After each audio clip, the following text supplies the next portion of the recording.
Welcome back to Under the Sink Light, episode 6. Today is mini banana muffins. So we start off with 6 very overripe bananas, like to the point that some people would think they're too overripe, but they're perfect at this point. We'll go and peel them, and if you compost, be sure to take the stickers off before you throw the peels into your compost bin, because those are not compostable.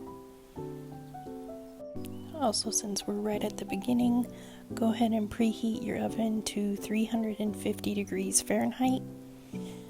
And then that way, by the time our batter is finished, the oven will be preheated and ready to go.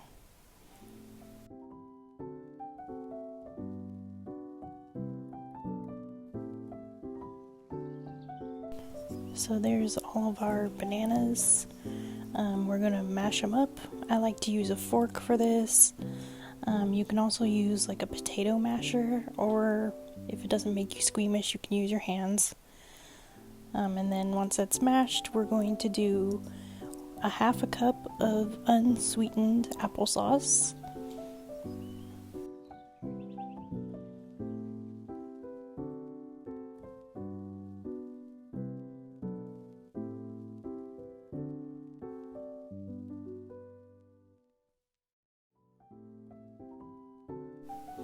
And then we're going to do a quarter cup of vegetable oil.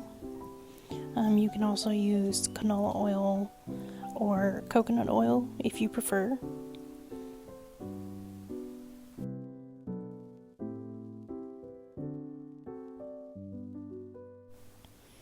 And then we're going to use 3 eggs.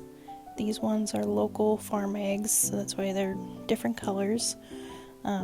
And of course those come in different sizes, so I just picked the ones that are closest to large eggs that you would get at the store. And then another compost item if you compost.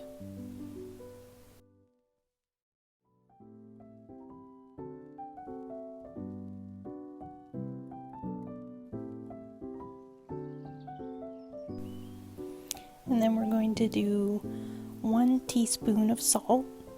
I use kosher salt, but if you're using iodized salt, you might want to use a little bit more. But you can keep it at 1 teaspoon if you want. I sprinkled that over the bananas, and then we're going to do 2 teaspoons of vanilla extract.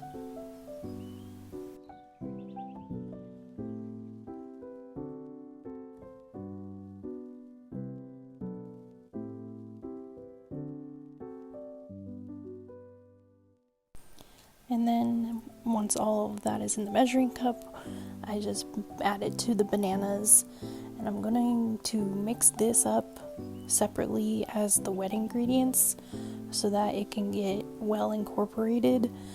That way I don't end up over mixing once I've added my flour. So this is just what it looks like incorporated all together. And then for dry ingredients, we're going to go in with 1 tablespoon of baking soda first. And I have mine in a jar because I had it from a bigger package and I didn't want to keep a whole lot of it in the fridge. And then we're going to do 1 tablespoon of cinnamon. It ended up a little more, a little less. But the cinnamon is actually entirely optional if you don't want it.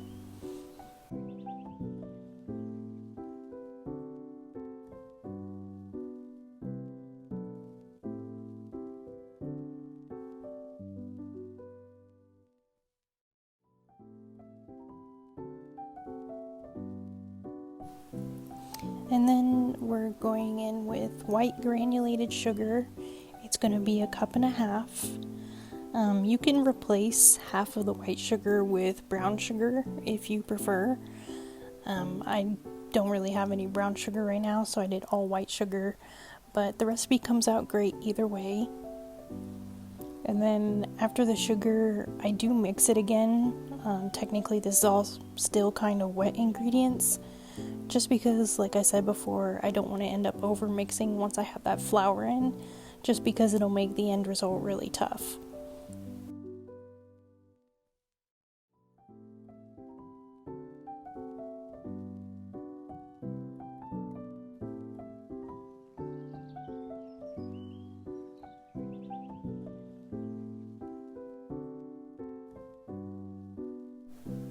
And then the last thing we're adding is 3 cups of all-purpose flour. Again, I bought a huge quantity of flour, so I just keep a small amount in my pantry. That way I don't have to bring out the big bags every time.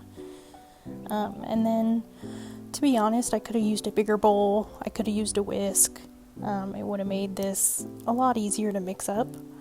But I didn't, so I just kind of gently folded in the flour until it was all well incorporated.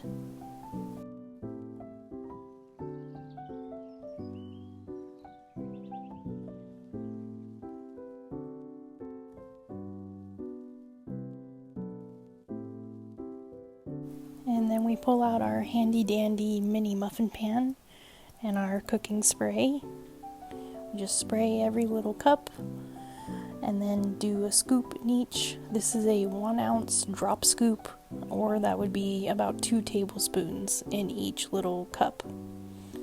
And then we're going to bake them for 19 minutes exactly, it turned out. And there they are out of the oven, nice and beautiful golden brown.